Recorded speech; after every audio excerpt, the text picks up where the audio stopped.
오늘은 이제 사무엘상 24장 8절 말씀부터 17절까지 말씀 보겠습니다. 이 8절에서 17절, 15절까지는 엔게디 광야에 있는 그 동굴에서 일어난 사건입니다. 동굴에서 일어난 사건인데 그 사울의 배 옷자락을 비죠. 그 사울의 옷자락을 이렇게 베지 않습니까? 그래서 다윗의 아주 정직함과 사울의 어떤 과도함을 비교해 보여주고 있는 것이죠. 다윗은 아주 정직했고 사울은 아주 과도했다라는 것을 보여주고 있는 내용입니다. 그래서 이제 여기서 이제 보여주고 있는 게 뭐냐면, 성경은 이렇게 하나하나에서 보여주고자 하는 게 뭐냐면은, 이 첫 번째는 뭐냐면 악을 악으로 갚지 마라라는 거예요. 악을 악으로 갚지 마라. 그렇죠. 두 번째는 뭐냐면 원수 갚음은 전적으로 하나님께 속한 것이다. 뭐 비슷한 내용입니다만은 그래도 약간 다릅니다. 악을 악으로 갚지 마라. 두 번째는 원수 갚는 것은 하나님께 속한 것이다 라는 것이고, 그 다음에 세 번째는 뭐냐면 원수에게 회개할 수 있는 기회를 줘라 라는 거예요. 이게 세 가지가 우리 성도들이 이렇게 살아가는데 기본적인 원리입니다. 악을 악으로 갚지 말고, 그 다음에 원수 갚는 건 하나님께 속해 있는 것이고, 그 다음에 원수로 하여금 자기의 잘못을 회개할 수 있게 유도하거나 또는 기회를 줘야 된다. 이 세 가지가 이번 이 장에서 쭉 나오는 장입니다. 그런데 이제 우리 교회도 이제 보면 교회는 많이 좋아졌어요. 저희 교회는 많이 좋아졌다고 보는데, 많이 좋아져요. 저희 교회 사람들은 다른 데 나가면은 참 다른 교회랑 많은 여러 가지 차이가 있다라고 느끼는 것 중에 하나가 뭐냐면, 교인들의 어떤 태도, 삶의 태도를 보면서 참 삼성제일교회 교인들은 많이 다르다 이런 소리를 많이 듣거든요. 사실 그런 소리를 듣는 게 가장 좋죠. 뭐 물론 이제 목사님의 설교가 은혜됩니다. 이 말도 엄청 좋죠. 그 말도 엄청 좋지만 저는 그 말보다는 교인들이 상당히 남다르다 이 소리가 더 좋아요. 왜냐 그러면은 만약에 이거랑 똑같아요. 여러분들이 당신 정말 훌륭하십니다 라고 듣는 것보다는, 그것도 좋지만 당신 자녀들이 정말 훌륭합니다 이게 더 좋잖아요. 마찬가지예요. 목사들도 목사를 칭찬하는 것보다는 교인들을 칭찬하는 것이 훨씬 좋습니다. 그런데 저희 교인들 나가면 아이고 뭔가 다른 게 많습니다 이런 이야기 들으면 정말 기분이 좋죠. 그럼에도 불구하고 우리에게도 여전히 약한 부분이 바로 이거예요. 악을 선으로 갚아야 되는데, 악을 악으로 갚지 말고 선으로 갚아야 되는데, 악을 받으면 선으로 갚는 것은 어렵지 않아요? 너무 어렵죠. 그러니까 우리도 보면은 뭔가 딱 상처를 받거나 손해를 딱 받으면은 이것을 어떻게든지 뒤를 후려치든지 옆으로 후려치든지 꼭 그렇게 해야만 직성이 풀려요. 아직까지도. 그냥 악을 선으로 베풀지 아니하여도 아직까지는 악을 악으로 갚지는 좀 않았으면 좋겠어요. 거기까지는 왜? 일반인도 똑같이 그렇게 하잖아요. 악을 악으로 갚으면은 그게 무슨 성도로서의 위대함이 나타납니까? 심지어 선을 악으로 갚은 사람도 여러분 꽤 있습니다. 선을 악으로 갚은 사람 꽤 있어요. 그러니까 저희 교회를 방문하는 목사님들 중에 때로는 저희 교회를 보고 저희가 많은 선대를 해줄 수도 있거든요. 뭐 그분의 책을 사드린다든지 뭐 이렇게 할 수 있어요.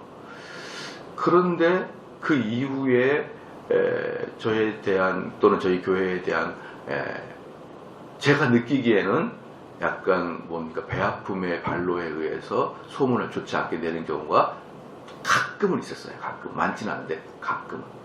그래서 그분들을 보면서 두 가지의 마음을 느꼈어요. 야, 저분하고 가장 친할 수 있는 방법은 저분과의 관계를 끊는 게 가장 친할 수 있는 방법이다. 무슨 말이냐면 관계를 가지면 가질수록 자꾸 말이 나오고 자꾸 좋지 않은 경우가 왕왕 있어 왔습니다. 왕왕. 두 번째는 느낀 게 뭐냐면 저런 분이 목회를 하면 참 불행하겠다. 그 교인들이. 왜냐 그러면 그 목사님은 분명히 강대상에서 선한 말을 할 것이고, 그리고 그 선한 말을 지켜내기 위해서 안면을 가리는 또는 가면을 써야 되는 그런 인생을 사는 목사님 밑에 있는 것은 얼마나 불행한 일이냐. 성도들은 잘 모를 텐데 이런 생각은 해봤습니다.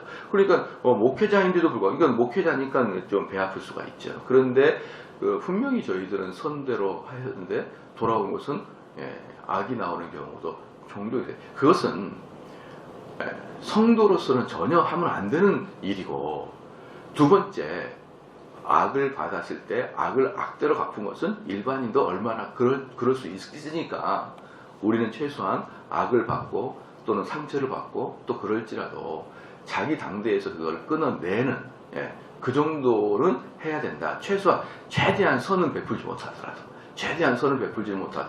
이거 똑같은 게 뭐냐면, 두 번째로 원수 갚는 일은 전적으로 하나님께 속해 있다. 그러니까 자기가 상처를 받으면 그 나에게 상처를 준 사람, 이제 그것도 나에게 상처를 줬는지 잘 봐야 됩니다. 저는 왜 그러냐면요, 자기가 상처를 줘놓고 자기가 상처를 줬다고 느끼는 사람은 거의 없어요. 거의 없습니다. 그러니까 만약에 이런 상태에서 만약에 이제 어떤 분이 막 정 목사를 괴롭힐 거 아니에요. 무슨 강의를 하게 되면 막 계속 그 동의하지 않고 막 목사님 저는 싫습니다. 나는 목사님이 싫어요. 막 그리고 막 이제 하다 보면은 앞에서 강의한 사람들은 자기가 강의를 할 때나 설교할 때나 자기의 인격을 다 쏟아내서 강의를 해요. 그러면은 그 설교가 딱 끝난 다음에 그걸 동의가 안 됩니다. 그럼 인격이 받아들여지지 않는 느낌이 든단 말이에요. 목회자도 그럴 때는. 왜? 인격을 쏟아내서 설교를 했기 때문에. 그런데 그것을 동의하지 않습니다. 이제 그러면은 목회자도 어때요? 마음이 빈정이 딱 상하는 거예요. 빈정이. 이제 그러면 이제 여기서도 목회자도 어떻습니까? 악을 악으로 갚지 말고 또 악을 선으로 갚아야 되는데, 또 우리도 인격이 성숙하지 못하니까 여기 악으로 갚아질 수가 있다 이 말이에요. 저희 사람이 나를 계속 이렇게 방해하네. 마음을 품고 있다가 어느 날 불쑥 어떻게 되는 거예요? 한마디 툭 나오게 되면서 제가 탁 그 사람을 상처를 줘버리는 거예요. 그런 일 있겠죠. 그럼 이 사람은 어떻게 생각하냐면 목사님이 나한테 상처를 줬다는 거예요. 내가 평상시에 목사님을 계속 기분 나쁘게 했다는 걸 기억을 못해. 그럼 목사님이 대장부, 사내 대장부가 기분 나쁠 때마다 김지사님 때문에 기분 나빠 이렇게 말할 수는 없잖아요. 탁 참는 척 하는 거죠. 탁 참는 척 하다가 두고두고 싸웠다가 한 방에 딱 터뜨리니까 평소에 저한테 상처를 줬던 것은 죽어도 모릅니다. 그러면서 목사님이 나에게 상처를 줬네 막 이렇게 돼버리는 거예요. 그래서 말입니다. 거의 대부분의 사건은 자기가 가해했다는 것에 대해서는 잘 모릅니다. 왜? 가해할 때마다 그때마다 그 집사님 그렇게 말하는 건 기분 나빠요 라고 말할 수 있는 사회 분위기가 아니니까. 그렇기 때문에요, 여러분, 내가 상처를 받았다, 내가 악을 받았다, 내가 원수를 받았다 라고 평가하는 것도 재고해 봐야 된단 말입니다. 저는 쌍방과실이라고 봐요. 항상 쌍방과실이라고 보는데 대부분의 쌍방과실은 없어요. 일방적으로 자기가 피해를 당했다고 보는 것들이 일반 현상에서 나타나게 되어 있는 것입니다. 그러니까 그럴지라도 내가 원수를 받았다, 내가 피해를 받았다, 내가 손해를 받았다 라고 할지라도 그 일은 하나님께 맡기는 훈련을 해야 되는데 못 맡겨요. 꼭 내가 하고 말아야 됩니다. 내가 꼭 그 일을 표현하고 내가 그 일에 대해서 대항을 하고 말아야 속이 후련하는 게 바로 우리 아니겠냐 이 말이에요. 근데 바로 이 두 가지의 부분에 있어서 아주 분명히 사무엘상 24장에서 그게 아니라는 걸 분명히 보여주고 있는 거예요. 우리 성도는 그렇게 해서 살면 안 된다. 저는 이 부분에서 우리 교회가 이 부분에서 조금만 더 성숙한 성도들의 어떤 양태를 보인다 그러면 진짜 삼성제일교회 성도는 베스트 오브 베스트예요. 제가 그거 확신합니다. 그럼 확신해요. 우리 교인들은 전반적으로 순수하고요. 전반적으로 성경의 지식에 해박합니다. 전반적으로 다른 교회에 비해서. 여러분 그렇게 되시길 주를 축원합니다. 원수는 하나님께 맡길 때 비로소 우리의 인격이 다윗과 같은 인격이 됩니다. 그 다음에 세 번째 뭡니까? 원수로 하여금 회개할 수 있는 기회를 줄 수 있도록 이렇게 저렇게 여러분의 노력이 필요한 것이에요. 이 세 가지가 우리 성도들이 가져야 될 모습입니다. 8절 보니까 그 후에 다윗도 일어나 굴에서 나가 사울 뒤에서 외쳐 가로되 내 주 왕이여 하매 사울이 돌아보는지라 다윗이 땅에 엎드려 절하고. 제가 어제 말씀을 드릴 때 이랬습니다. 이 지역은 엔게디 지역이라고 했는데, 엔게디 지역은 석회암 지역이에요. 석회암 지역이기 때문에 여기저기에 큰 동굴들이 있고, 큰 동굴들과 지류가 여러 가운데 이렇게 뚫려 있다 이렇게 말씀을 드렸잖아요. 그러니까 지금 여기가 이 상황이 뭐냐면, 사울이 다리를 가리려고 들어왔단 말입니다. 그 다리를 가리려는 것은 두 가지라고 했어요. 용변을 보든지, 특별히 대변을 보든지, 아니면 피곤해서 잠에 지치든지, 둘 중에 하나인데, 이 사울이 동굴로 들어왔어요. 그럼 사울은 바깥에 있다가 동굴에 들어오니까 눈이 침침해서 안 보이는 거잖아요.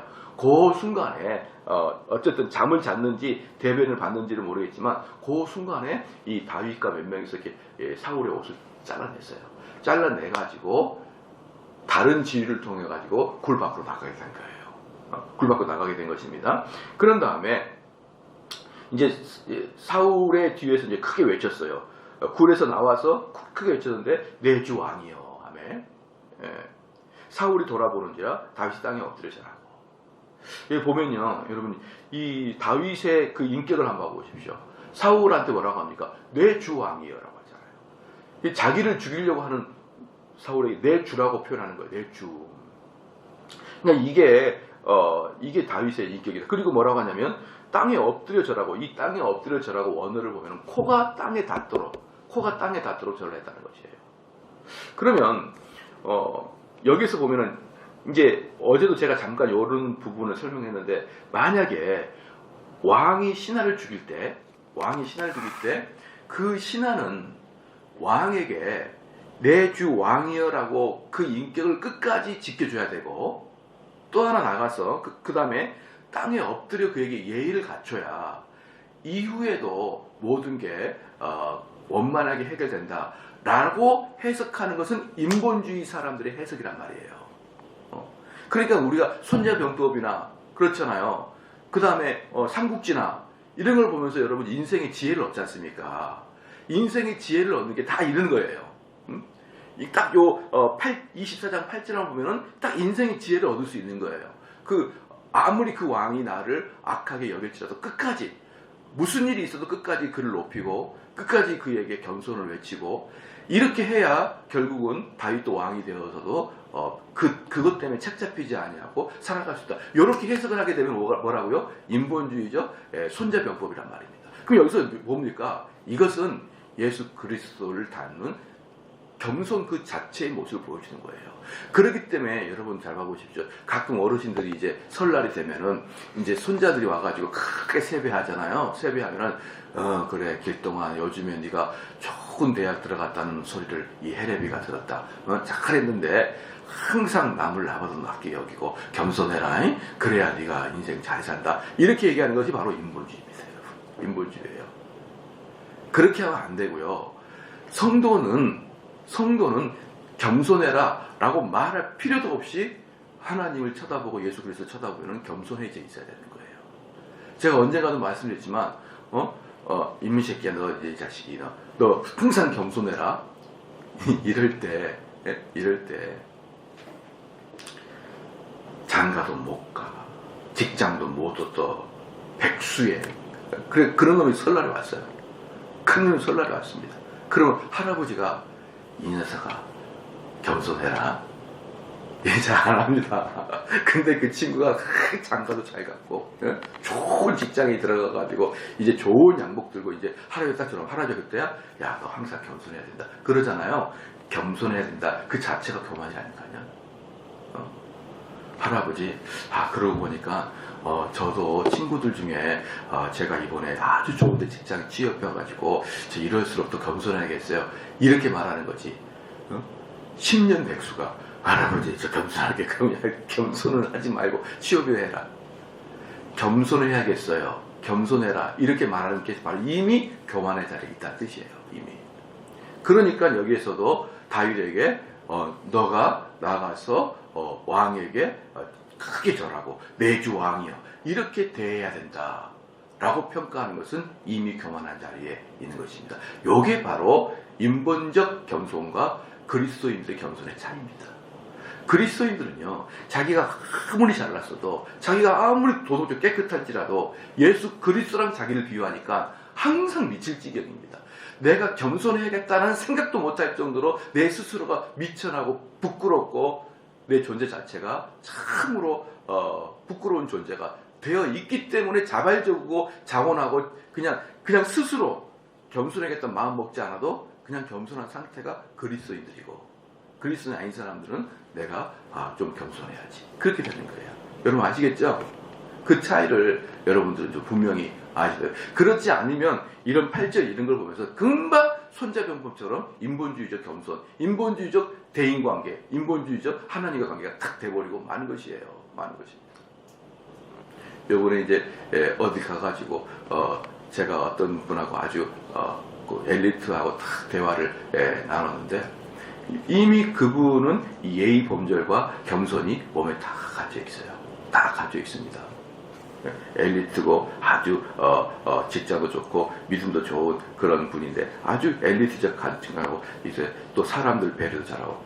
근데 제가 누굽니까? 목사 아니에요. 그냥 다이렉트로 송곳 들어갔죠. 그 속에 있는 교만도 제가 살짝 보여줬어요. 그랬더니 뜨끔뜨끔 거리는 거죠. 1대1로 만나는데. 그거예요. 그러니까 여러분 그냥 그런 사람 만나면 모르지만 프로 만나면요. 그러니까 쉽게 말하면 정말 제대로 된 목사 만나면 속 다 들통납니다. 아무리 그들이 겸손을 가장해도 다 들통나요. 그거 드러내는 것은 뭐 식을 주는 게 쉽죠. 그럼 당황해버리는 것이죠. 그러면서 어떻습니까? 아까 제가 세 번째 말한 항상 사람들을 회개케 할 수 있도록 그에게 동기를 주고 시간을 제공해주고 그에게 속마음을 보여줄 수 있도록 그렇게 해주는 게 성도의 의무 중에 하나거든요. 자, 19절 말씀에 사울에게 이르되 다윗이 왕을 헤아려 한다고 하는 사람들의 말을 왕은 어찌하여 들으시나이까? 이 말 속에 뭡니까? 사울 뒤에 아첨하고 다윗과 이간질하는 자가 있다는 겁니다. 이간질하는 자가. 그러니까 만약에 사울은 이미 이게 참 재밌는 게 뭐냐면요. 이게 참 재밌어요. 이게 쉽지가 않아요. 보면은 이미 사울은 화가 나 있는데 그 밑에 신하가 사울이여 당신이 과도합니다 라고 말해주는 게 쉬울까요? 아니요. 대단히 어렵죠. 대단히 어렵죠. 왕은 상권을 가지고 있는 게 왕입니다. 입법부, 사법부, 행정부를 갖고 있는 게 왕이에요. 왕 혼자가. 지금은 대통령이 사법부까지 관여가 된다면 가만 안 했죠, 사람들이. 저 사람을 당장 감옥에 집어넣어라 라고 대통령은 말할 수 있는 게 아니에요. 한때는 대통령이 왜냐면 이번 수사를 좀 집중적으로 살펴봐라 이렇게 하는 것 자체가 이미 사법부를 침해하는 겁니다. 그렇기 때문에 그 대통령은 그렇게 말할 수 있는 권한이 별로 없는 거예요. 그런데 왕은 뭡니까? 입법, 사법, 행정부를 다 손에 들고 있으니까 이 자를 당장 죽여라 라고 말할 수 있는 거 왕이기 때문에 지금 대통령하고는 비교가 안 되는 거죠. 자, 그런 사울 밑에 있으면서 어떻게 다윗이 잘못했다고 직언을 할 수 있는 부하가 있겠습니까? 그러니까 사울이 화가 나니까 밑에 부하 직원들이 왕이시여 정말 다윗은 그렇게 할 수밖에 없는 인격이죠. 왕이 그동안 얼마나 참느라 고생했습니까? 이렇게 말을 했겠죠. 그러니까 다윗이 그런 자들 말 듣지 마라 이렇게 이야기를 한 거인 것입니다. 근데 사실 그 자의 상황을 보면 아마 우리들도 저나 여러분도 그 상황에 들어가게 되면 쉽게 사울에게 사울이여 당신이 틀렸습니다 라고 말하기에는 상당히 어려운 것입니다. 여러분. 자, 10절 말씀에 오늘 여호와께서 굴에서 왕을 내 손에 붙이신 것을 왕이 아셨을 것입니다. 이게 뭐냐면은 다윗이 뭐냐면 오늘 당신이 굴에 들어온 것은 하나님이 당신을 나에게 보낸 것입니다. 나의 정직성, 나의 마음을 증명하기 위해서 하나님이 당신을 나에게 보냈습니다. 이렇게 했어요. 혹이 나를 권하여 왕을 죽이라고 하였으나 내 부하들이 왕을 죽이라고 했습니다. 당신이 그 굴 안에 들어왔을 때, 단독으로 들어왔을 때 죽이라 했습니다. 그러나 내가 왕을 아껴 말하기를 나는 내 손을 들어 내 주를 해치 아니하리니 그는 여호와의 기름 부음을 받을 자가 됨이니라 하였나이다. 여기서도 보면 뭐냐 그러면, 내가 왕을 죽이지 않는 것은 당신은 나의 주인이고, 그렇죠, 그리고 당신 나의 장인인데 내가 어떻게 당신을 죽이겠으면, 이게 아니에요. 기름 부음 받은 자를 여호와는 손대지 말라 그러기 때문에 당신이 죽이지 않습니다, 이거예요. 그러니까 다윗은 인간적 관계와 사회 대인 관계를 통해서 뭔가의 유익을 얻으려고 하는 게 아니고 철저히 하나님 말씀에 근거해서 이 일을 진행하고 있는 것을 여러분 봐야 되는 거예요. 그래, 이게 바로 성경의 사람과 손자병법의 차이라니까요. 손자병법은 어떻습니까? 다른 사람에게 손해를 끼치지 아니하고 다른 사람에게 기분을 나쁘게 하지 아니함으로 내가 얻을 이득을 생각하는 것이 바로 일반적인 카네기 인생법이라든지 대인관계 성공법이라든지 그런 거고요. 성경은 그게 아니에요. 성경은 여호와의 말씀이니까 내가 그것을 안 하나이다. 이게 바로 성경의 사람인 것입니다. 성경의 사람이 그래요. 자, 11절에 나의 아버지여 보소서. 이제 11절에는 그 전에 나의 주여 또는 기름 부음 받은 자여, 그 다음에 이제는 나의 아버지여라고 이제 실질적으로 자기 장인이니까, 사울은 장인이니까 나의 아버지여 보소서. 내 손에 있는 왕의 옷자락을 보소서. 내가 왕을 죽이지 아니하고 겉옷자락만 베었은즉 나의 손에 악이나 죄가가 없는 줄을 아실지니라. 왕은 내 생명을 찾아 해하려 하시나 나는 왕에게 범죄한 일이 없나이다. 딱 보이면서 어때요? 이 옷자락을 딱 보이면서 뭐라고 해요? 보세요. 내가 당신을 죽이려면 죽일 수 있었습니다. 근데 이 옷자를 보고 생각하십시오. 나는 처음부터 당신을 죽일 생각이 없었다는 것이 바로 이게 증명입니다. 라고 보여주는 거예요. 그러니까 당신 옆에서 맞아요. 다윗이 왕권을 얻으려고 저 야단인 거죠. 이렇게 말하는 사람들 있죠. 그 사람한테 분명히 말하십시오. 나는 처음부터 당신을 죽이고 해야 할 생각이 눈꼽만큼도 없다는 것을 이걸로 증명하겠습니다. 라고 다 보여주는 거예요. 예, 보여주는 겁니다. 참 이게 사람 살다 보면은 나를 오해하고 애매하게 나에게 막 어떻습니까? 막 그런 사람 속을 열어서 보여주고 싶은데 방법이 없는 거예요. 방법이. 야, 나는 정말 너한테 이만큼도 악한 감정이 없어. 왜 너 나를 오해하고 이렇게 나한테 덤비는 거야? 그렇게 말하면서 어때요? 내 속마음을 너에게 열어주고 싶다. 이렇게 말하고 싶잖아요. 바로 다윗에게 그 속마음을 열어 보여주도록 하나님이 사울을 불에 보내줬다 이 말이에요. 그래서 내가 사울을 죽이지 않고 사울을 얼마나 아낀지를 이걸로 증명할 수 있다라고 딱 다윗이 이제 이야기한 것이죠. 얼마나 속이 후련합니까? 12절 말씀에 여호와께서는 나와 왕 사이를 판단하사 나를 위하여 왕에게 보복하시려니와 내 손으로 왕을 해하지 않겠나이다. 하나님이 당신과 내 사이를 압니다. 하나님이 내 마음을 압니다. 그러나 나는 당신에게 원수 갚지 않습니다. 계속 사울 당신이 나를 이렇게 공격한다 그러면 하나님이 당신을 처벌할 겁니다. 라고 딱 이야기하는 겁니다. 얼마나 감동스러운지 몰라요. 얼마나 감동스러운지. 이 말이 사울을 아주 기분 나쁘게 하는 게 아닙니다. 정말 예의 바르게 만약에 어떤 일이 발생하냐면 목사님, 저는 정말 목사님에게 그런 마음을 가질 생각이 전혀 없습니다. 근데 목사님 계속 그렇게 화를 낸다면 그건 하나님이 판단하실 일입니다. 딱 그러면 어때요? 충격받죠. 야, 이 사람 정말 믿음의 형태가 든든하고, 야, 내가 어찌 이 사람을 그렇게 오해했을까라는 마음이 들도록 다윗이 이야기하는 거예요. 원수 갚는 일은 내가 어찌 기름 부음 받는 당신을 내가 해야 할 수 있습니까? 그러나 당신이 죄 없는 나를, 무죄한 나를 계속 이렇게 하신다 그러면 내가 어떻게 당신을 해야 할 수 있으며 당신은 하나님 외에 누가 심판하겠습니까?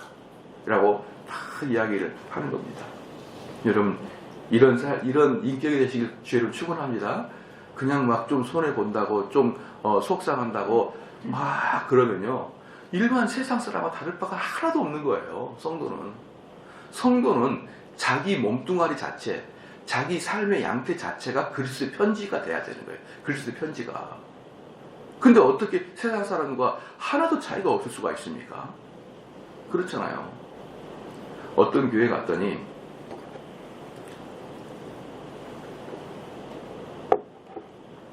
그냥 그 목사님은 참 대외적으로 유명해요. 유명하고 실력이 있다 그러고 인격적으로 유명한데 지는 교회 갔더니 교인들이 너무나 드세요. 이런 관점에서 서로 배려하는 것들이 얼마나 많이 없는지 그냥 생각나는 대로 툭툭 내뱉어 버리는 거예요. 딱 한 번 가서 제가 설교했는데 그 느낌이 들 정도예요. 그래서 제가 그 목사님한테 정말 한마디 해주고 싶은데 참 못하겠어요. 나보다 연배가 있으시고 이래가지고 목사님이 성도 이런 식으로 하면 안 됩니다. 목사님이 대외적으로 드러나고 있는 그 실력에 비해서 성도들이 너무나도 드셉니다. 거칩니다. 라는 말을 해드리고 싶은데 참 해드리기가 어려워요. 저도 그게. 제가 좀 더 단단해가지고 제가 손해를 보다도 해야 되는데 그게 잘 안 되더라고요. 우리 성도들은 어떻습니까? 세상 사람과 달라야 돼요. 대응 방식 자체가 달라야 됩니다. 그게 성도죠. 자, 봅시다. 그래서 12절 후반부에 내 손으로 왕을 해하지 않겠나이다. 나는 당신을 해할 자격이 내 손에는 없나이다. 13절에 옛 속담에 말하기를 악은 악인에게서 난다 하였으니 내 손이 왕을 해하지 아니하랴. 이게 예수님이 말씀하신 내용과 비슷한 게 뭐냐면 악은 악인에게서 난다. 이것은 예수님이 말씀하는 열매를 보아 안다랑 똑같은 말이에요. 열매를 보아 안다. 열매를 보십시오. 내가 당신을 안 죽였지 않습니까? 열매를 보세요. 내가 당신을 보호했지 않습니까? 그러니 이 열매를 보고 제 마음을 이해해 주십시오. 라고 다윗은 이야기합니다. 그 다음에 14절에 이스라엘 왕이 누구를 따라 나왔으며 누구를 쫓으나니까 죽은 개나 벼룩을 쫓음입니다. 자, 이것은 왕을 책망함과 동시에 여전히 다윗은 자신을 어떻게 보고 있느냐가 딱 보입니다. 왕은 왕의 일을 하십시오. 왕은 왕다운 일을 하시지. 지금 당신이 왕이 돼가지고 지금껏 한 일이 뭡니까? 시작. 개와 죽은 개나 벼룩과 같은 보잘것없는 나 쫓아다니면서 왕이 해야 될 일을 안 하고 있지 않습니까? 내가 뭐라고? 나는 개와 같고 그것도 죽은 개와 같고 벼룩과 같은 나 하나 잡으려고 지금 3,000명이나 거느리고 왕의 실질적인 일을 다 전폐시키고 나만 쫓아다니는데 그게 무슨 왕입니까? 라고 이야기하는 거예요. 당신은 당신이 할 일이 있고 이런 추접스러운 일은 당신이 손을 대면 안 되는 것입니다. 라고 지금 다윗은 강력하게 이야기합니다. 그러니까 지금 여기서 사울을 책망하면서 동시에 뭡니까? 자기가 얼마나 겸손한지가 드러나요. 다윗은 탁 드러납니다. 나 같은 몹쓸 놈이. 저는 이제 우리 교인들 중에 그 남자들, 제가 이제 요번에 다음에 남성들에 대해서 좀 설교를 해야 될 때가 좀 올 거예요. 옛날에 여성들에 대해서 문제를 제가 이야기했는데 여성들에게 많은 원성을 사가지고 안 되겠어요. 남성들에 대해서 좀 설교해야지. 남성이 집에 들어오면 아내가 다 청소를 하고 남성이 밖에서 여러분 얼마나 고통스럽게 일하고 옵니까? 그럼 밥도 좀 차려놓고 그리고 남성을 기다리면 얼마나 좋아요.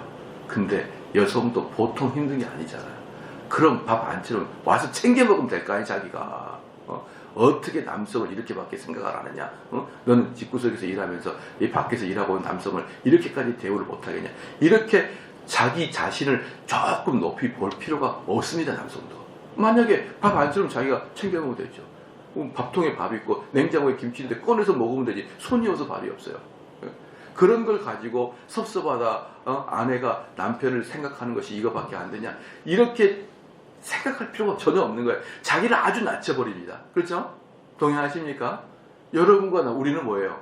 나는 죽은 개나 벼룩과 같은 존재인데 아니 벼룩에게 누가 밥을 차려줘요? 벼룩은 살려주는 것만으로 감사합니다? 그러면서 살아가는 것이지 무슨 벼룩에게 벼룩이 낯짝이 있지 어떻게 밥을 얻어먹으려고 그래요? 아무렇게 해주면 아무렇게 먹고 사면 되는 거지.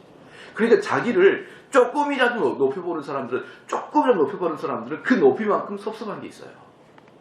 그래서 다윗은 기본적으로 자기를 벼룩처럼 봐버린 거예요. 그렇기 때문에 여러분 섭섭함이 없는 거예요. 섭섭함이.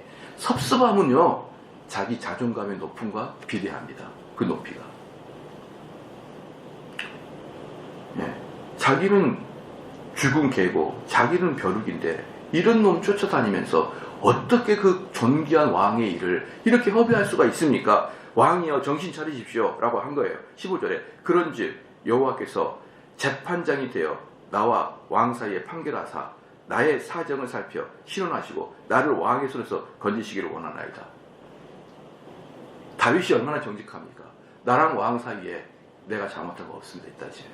그러나 하나님이 아십니다. 잘못은 지금 왕 당신이 하고 있는 겁니다. 라고 분명하게 이야기를 하는 거죠. 정말 다윗은요, 여호와를 의지하는 자예요. 그러니까 정직한 거예요. 정직한 거예요. 자, 봅시다. 16절에 다윗이 사울에게 이같이 말하기를 마침에 사울이 가로되 내 아들 다윗아 이것이 네 목소리냐고 소리를 높여버리며 사울이 다윗의 일장연설에 양심의 가책을 받고 크게 대성통곡을 하면서 웁니다. 근데 여러분도 잘 아다시피 이것은 단지 이것뿐이에요. 진정한 회개는 없습니다. 왜 진정한 회개는 없느냐? 이렇게까지 다윗이 이야기를 했는데 왜 진정한 회개는 없느냐? 진정한 회개는 물론 이제 사울이 버림받았으니까 없지만 외적으로도 이 다윗의 이야기는 회개를 유발시킬 수 없는 말들입니다. 왜냐 그러면 회개는 오직 하나님 말씀만이 회개를 유발하니까.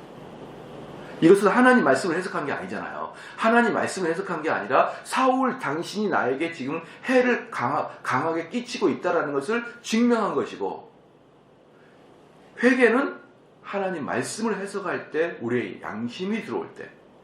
근데 이것은 인간의 토로가 양심에 들어왔고, 진정한 회개는 하나님 말씀이 내 양심에 들어올 때 회개가 되는 거예요. 그러니까 많은 우리 성도들이 이런 게 있어요. 정말 나는 이번에 우리 남편이 너무 밉다. 너무 우리 남편이 나에게 한 게 너무 밉다. 그리고 남편에게 구구절절 당신이 이럴 수 있냐 구구절 써요. 그럼 남편이 그거 보고 내가 아내한테 잘못했다 그러잖아요. 대성통곡하잖아요. 이틀 지나면 다시 돌아오고 다윗같아요. 원상태. 사람의 강력한 말과 설득력 있는 논리가 사람을 변화시키지 않습니다. 잠깐의 마음의 아픔과 고통과 또 회한을 남겨둘 수 있지만 여러분의 인격을 변화시켜버릴 수 있는 말씀은 성경을 해석할 때만 가능합니다. 성경을 해석할 때만. 다윗의 이렇게 멋진 연설도 사울을 회개시키지 못해요. 여러분 이해가 되시죠? 그렇기 때문에 여러분의 배우자에게 또는 자녀에게 또는 주변 사람에게 여러분의 뼈에 사무친 말을 했다고 해서 그가 변화될 거라고 생각하지 마십시오. 그러면 뼈에 사무친 말 안 해도 됩니다. 어차피 변화되지도 않을 거. 이래도 안 변하고 저래도 안 변하고 변화되지 않습니다. 딱 변화될 거 하나 있어요. 분이엘 대학이나 설교단상에 남편을 갖다 놓는 겁니다. 그럴 때야 비로소 그 사람들의 마음에 하나님 말씀이 들어가게 됨으로 변화가 되는 것이지, 여러분의 눈물 어린, 저는요 상담을 하면서 아주 못돼 먹은 아들들 많이 봐요. 부모가 죽었다 그래도요 끔찍도 안 합니다. 제가 그 아이를 앉혀놓고 얼마나 혼내든지, 아니면 정말 목회자로서 또 인생의 선배로서 그 녀석에게 따끔하게 이야기해도요 끄떡도 안 해요. 여러분 정말 요즘 애들 놀라운 애들 많습니다. 야, 이렇게까지 이야기해도 끄떡도 안 합니다. 너희 엄마, 너희 아버지가 도대체 너한테 뭘 잘못했냐? 너희 아버지 위해서 너를 통해서 한 번쯤 웃는 것이 그게 뭔 잘못이냐? 너는 어떤 권세를 가졌기에 너희 아버지에게 끝까지 이렇게 고통을 주냐? 라고 해서 끄떡도 안 합니다. 이런 사악한 인간들이 교회도 포진되어 있고 사회도 포진되어 있으니 이놈의 사이가 얼마나 어둡습니까? 물론 똑똑하고 잘하는 친구들도 있지만, 그런데 그렇게 목회자가 앉혀놓고 이야기를 해도 하나님 말씀 강론이 아니면 그 아이는 가망이 없는 거예요. 저는 이걸 너무 많이 봤기 때문에 젊은이들에게 별로 충고도 안 하고 싶어요. 제 자녀들에게 별로 충고도 안 하고 싶어요. 그냥 너희들은 이 아빠가 또는 이 목사님이 설교할 때 그거 잘 들어라. 잘 듣고 하나님 말씀이 너에게 변화되기를 원하고 변화시키기 원하다. 이런 마음만 있는 것이죠.